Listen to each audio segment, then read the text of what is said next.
Previously on the inventory. The Quantum Entanglement Dish, or QED as I like to call it. I decided to build this thing out of a lot of old spare parts and finding the largest receiver dish I could find. So, once it was finished, I hooked it up to my computer to see what it was capable of receiving. I was able to access something outside of the Equestrian Infonet. Outside? Well, they are sentient creatures from another world called Earth. They're the dominant species there, just like we are in Equestria. But what is very strange about these Bronies is that as I view the site page more, it turns out, well, they sort of worship everything about us.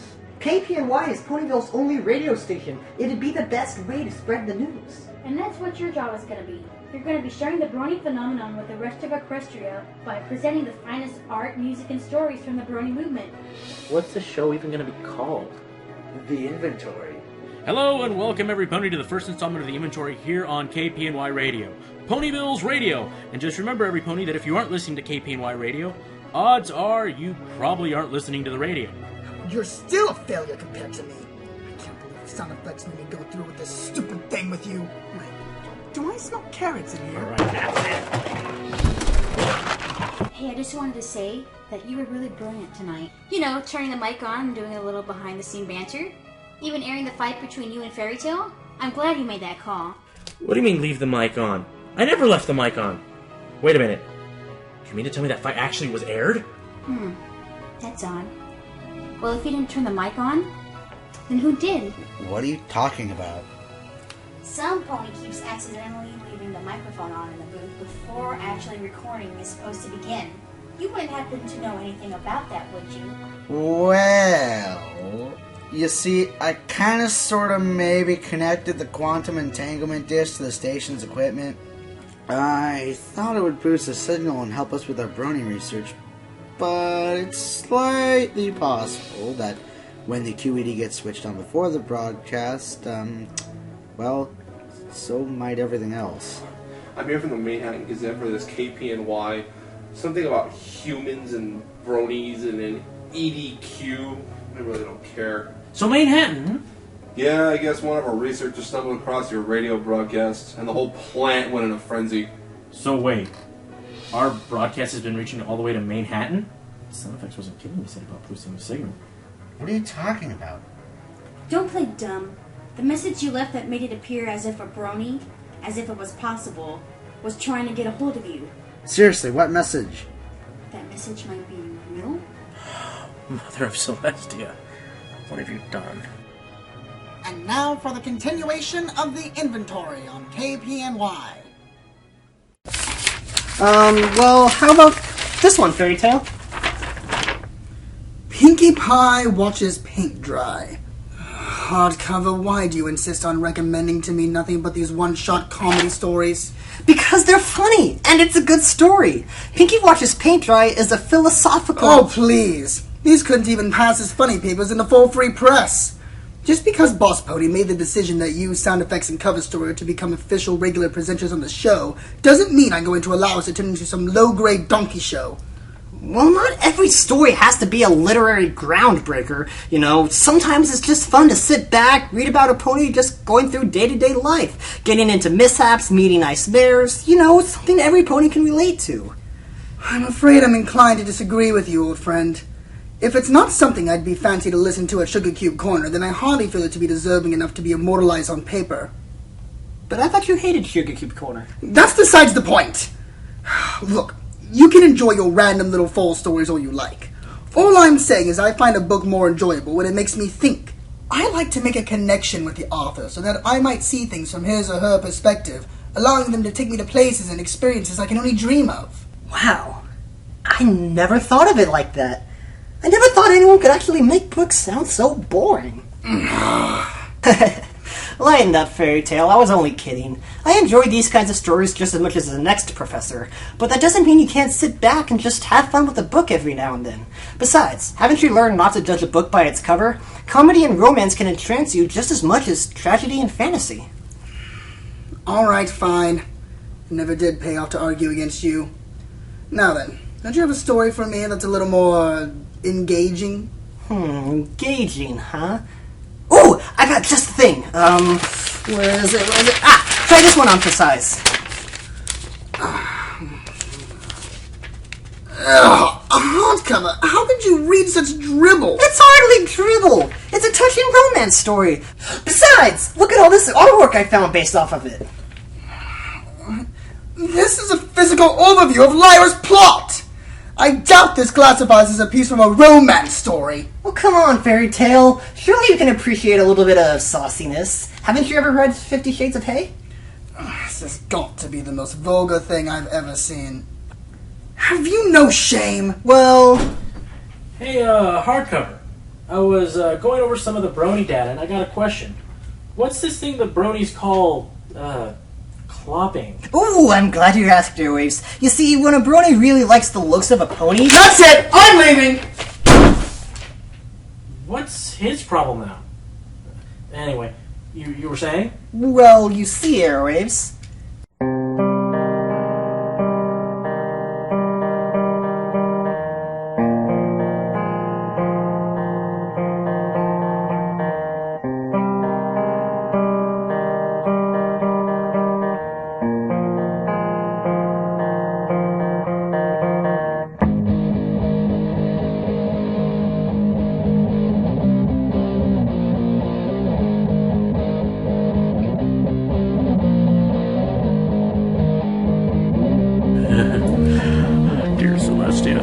Why? Hey, Airwaves! Snap out of it, we're on the air!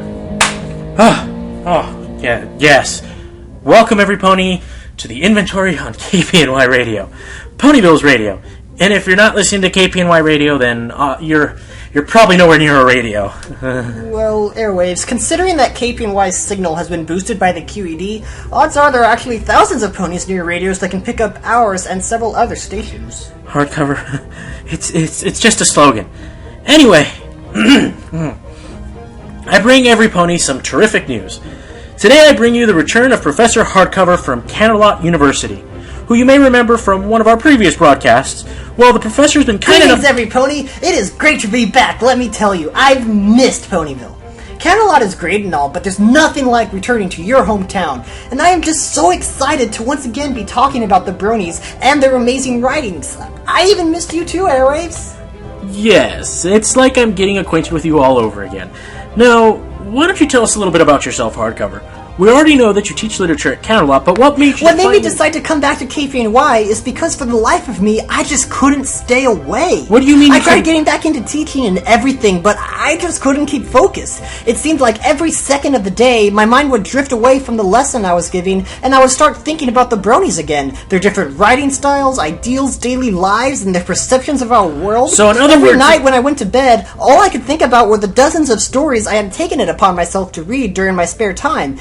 Was Twilight going to survive? Would Celestia get over the loss of Princess Luna? Would Big Mac and Fluttershy end up together? Listen, and so one day, I decided to cut the amount of classes I elected to teach so that I'd have more time to come down here and talk about the Bronies. Not to mention, it has kind of always been my dream that one day an extension campus of Canterlot University would open up here in Ponyville so that the residents can get the education that they deserve. And so I figured that if I do my part to spread the Brony writings, I could hopefully drum up enough interest... Hardcover! Yes! What is it? You know it's rude to interrupt others, Airwaves.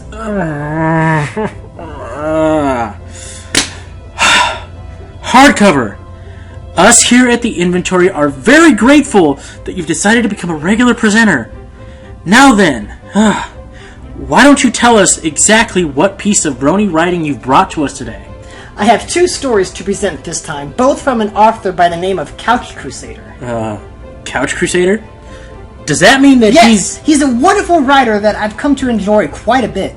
The two stories I'm presenting today are both real tales, let me tell you. He has a third story called Safe, which is a tale about the spa ponies. Lo gets the brilliant idea to start offering other services at their spa in order to liven up their clients' lives. From there, it's one Hardcover, please. Let's just stay focused on what you've already chosen. I mean, we don't want to stray too far from legal problems. Now, let's just move on. You said you have two stories, so let's get started. Don't you think we should... No. Let's please stay on track. Oh, alright. Well, the first one is an interesting tale by the name of Rain, which is Couch Crusader's first story he wrote for the Brony community, and it's a short one-shot that focuses on the relationship between Princess Celestia and the majestic Princess of the Night, Her Highness Princess Luna. So I guess you like Luna, huh? Of course! Ever since Princess Luna's glorious return, I can't count how many times I've ventured out into the night to see Luna's magnificent works of art. Considering how much more that Luna has done to illuminate the heavens through forming the constellations, the combination of brightness of the stars and the moon, she reminds us all that no matter how dark it may be, the subtle guiding light that she creates helps penetrate through the darkness, something that Celestia, through her 1,000 years of controlling the night, could not achieve like her sister could. Did you just hear something? Nah, never mind. So, about the story Rain. Right. So Rain takes place the year after Luna's return to Equestria, and it starts out explaining how every year Canterlot needs a very powerful storm called a stunner to keep the high mountain winds from blowing ponies straight off the mountain. The storm is created by Canterlot's Royal Weather Service. Okay, so how does Luna play into all this? As we venture a bit further into the story, we learn that the stunner is an idea Luna had come up with. But the story begins with Celestia talking to her personal assistant and says that she wants to take a flight during this year's storm. And after convincing him that she'd be alright without an escort, Celestia takes her leave. The story then shifts perspective to Luna, who is already outside during said storm. So I see that weather is a major plot device here. I'm assuming that's why the story is called Rain. Yes. Rain is also one of Luna's most favorite things in the story, because being alone with it allows her to relax by letting go of her worries, as if the rain were to wash it away. Is there a reason why you specifically said being alone? Yeah. Ponyville may know of Luna's return, but it appears that she was never announced to the public in the story. Terrified of what the rest of Equestria might think, Luna requested to Celestia that her return be kept quiet. Luna forces herself to remain confined to the castle, and this year's stunner is the only chance she's had to be out in public without repercussions. And naturally, she jumps at the chance to be reacquainted with the rain. She is happy being alone in the rain with her thoughts. So, you're saying her return is pretty much a secret. Interesting. Now, what is Princess Celestia's role in all this? Well, as it turns out, Celestia had left the castle to locate her sister. Luna's thoughts are interrupted when Celestia finds her at an old hangout of theirs, and after Celestia and Luna reminisce together, Celestia reveals that she needs to have a heart-to-heart talk with Luna. I'm guessing to help calm her sister's nerves, correct? Precisely. But the heart-to-heart quickly takes on a different tone as some pretty interesting events start to take place. Secrets only the royal sisters knew are brought to light, even one dark secret that Celestia is keeping from Twilight. But if I say more, I'd be giving away some of the major exciting situations that take place. Huh. That sounds pretty interesting. So, how long is this story? It is a single-chapter story clocking in at 7,160 words. Intriguing. I'm not one to be out in dangerous weather, but I can definitely see the appeal in some time away. Just letting your worries melt away. Hey, Air Raids, you alright? Huh? I'm sorry, I guess I just got lost in thought back there. Anyway, as fascinating as this is, it is time for a commercial break. When we return, we'll look at Couch Crusader's second short story, so please stay tuned. Yes, please stay tuned. It's going to be good. It's got adventure and drama and... Hardcover! After the break. Oh, right. Sorry.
We'll be back after these short messages. This is your local news at KPNY, and I'm your local correspondent, Press Release. Newsflash! Town has recently been overtaken by a herd of pink ponies jumping up and down yelling the word fun over and over. We ask all residents to hide your foals and barricade yourselves in until a resolution has been found. This is Press Release with KPNY Radio. Oof! Need to write a letter to Princess Celestia? Need a nice seat to relax in while you write it? Well, all your problems are solved. Grab your checklist and stop on by the Quill and Sofa Shop. Sofas and quills, all we sell are sofas and quills. And we're currently out of quills. Apples, apples, apples! What do all these words have in common? It's what we grow right here on Sweet Apple Acres. From Fuji, Golden Delicious, and our famous Zap Apples. We have a bit of everything here, and who's down, they're the best. So stop on in and buy some apples. We take cash or credit.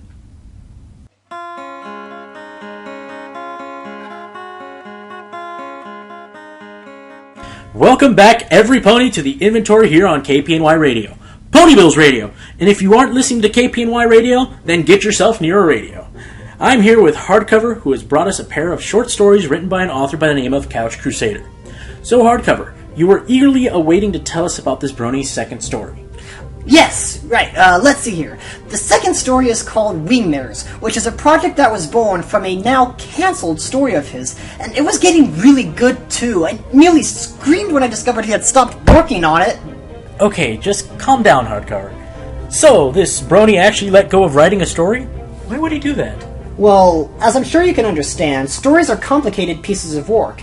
There are multiple aspects that need to work together to form a solid story. It all starts with the basic idea which an author will start to expand upon, touching on character development, scene placement, dialogue, and the direction that the story will take. Right, but most importantly, the author has to be attuned with his writing and be passionate about telling it.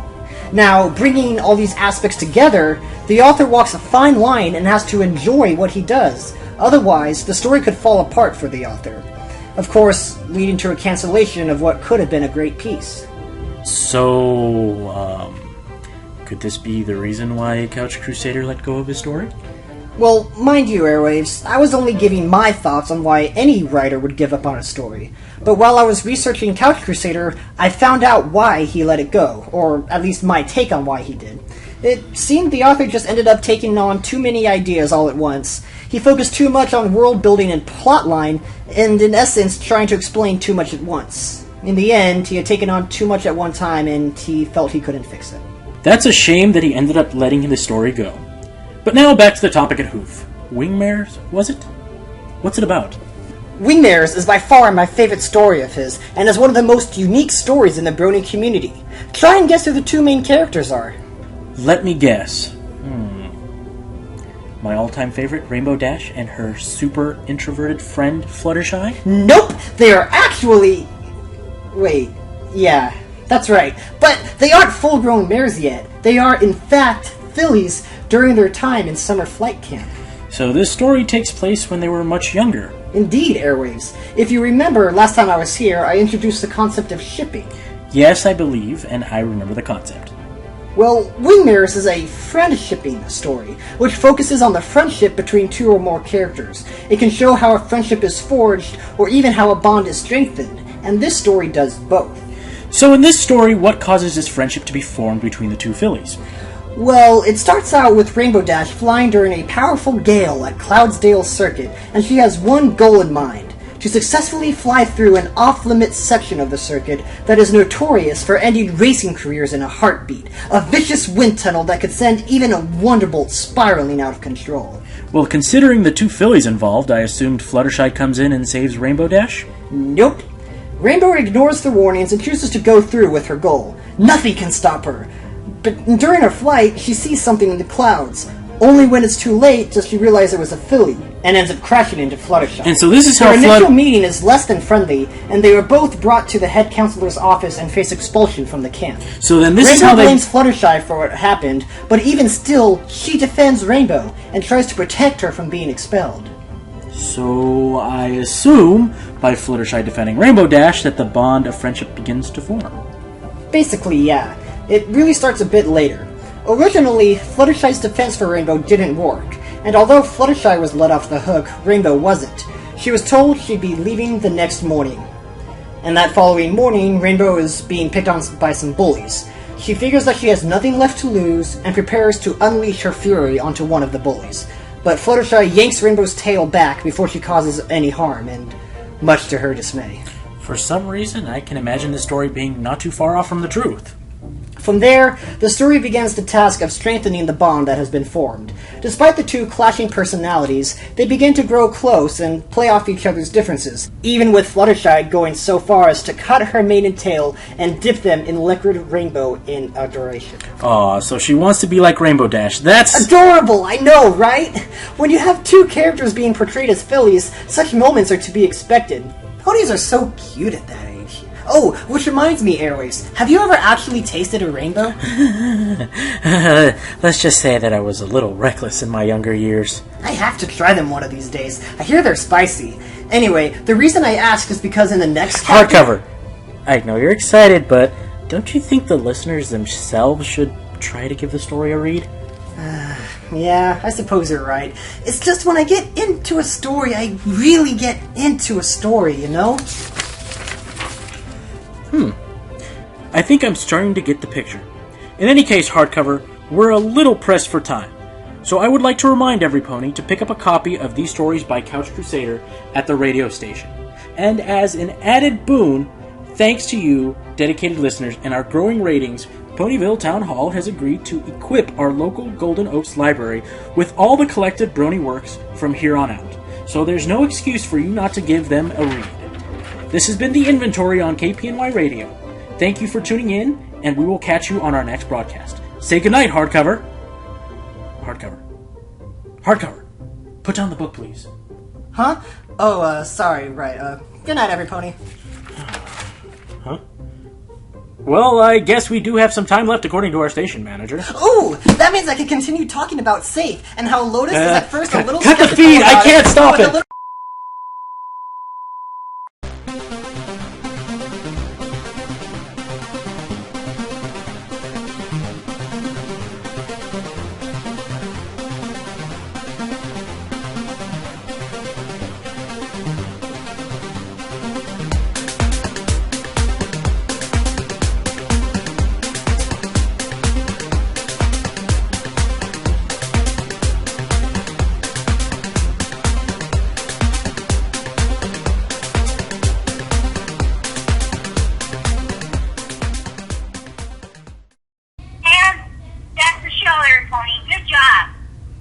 Hey, good working with you again, Professor.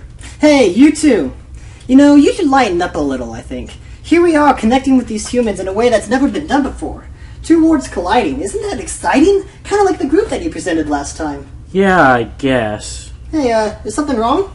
No, I just... Where are you going? Off to read some more, of course. There's a mountain of stories waiting for me back at my loft, and I don't want to fall behind on my research. Didn't you say there were still essays you needed to grade? You know, maybe you should see some Pony about... That cannot be healthy. I'm actually afraid of what would happen if we actually found out the Bronies actually contacted us. Careful what you say, airways such as can't hear you. And I thought I had a bad habit of talking to myself. No, you don't, sound effects. What are you talking about? Tell me, do you answer your own questions too? Canon sound effects. Listen, airwaves. We're the only ones who know about the Bronies receiving our broadcast signal and messaging us. And I say we keep it that way. At least until we know exactly what we're dealing with. I did a little bit of research and preliminary hammer testing on the QED the other day. I could say the results were quite fascinating. Fascinating? So does that mean you figured out how the Bronies were able to reach us? No, I'm still working on that. I did, however, find out that the station's main radio dish is really dent resistant. What? You know, you're a genius. You know that. Oh, well, yes, I do try my best. And hey, you know, the QD is my first successful invention in years. That doesn't really help your case, you know. Okay, enough you two. Sound effects, what have you learned? Well, our broadcast has certainly been amplified beyond the reach of Ponyville, that's for sure. And I'm not just talking Manhattan. I got this really lovely fan letter from the Crystal Empire. And some slightly less than flattering reviews from the Griffin Kingdom. Sweet Celestia. But that still doesn't explain why we're getting messages from Bronies. How do the Bronies send electronic messages through the Equestrian Infonet? How do they even know how to contact us? A wizard did it? This is just great. Listen, maybe we should tell the others about this. At least Hardcover. He might have some theories as to how this could happen. He's a literary professor, not Dr. Hooves. Fairy tale, maybe? No! No! Well, we have to tell some pony eventually. Keeping this in the dark is only going to hurt us in the end. No. Curtain Call's right. Let's just keep this between the three of us for now, and next week we'll continue our show as per usual. Trot lightly, I say. Agreed. Sound effects? Alright, I won't tell no pony.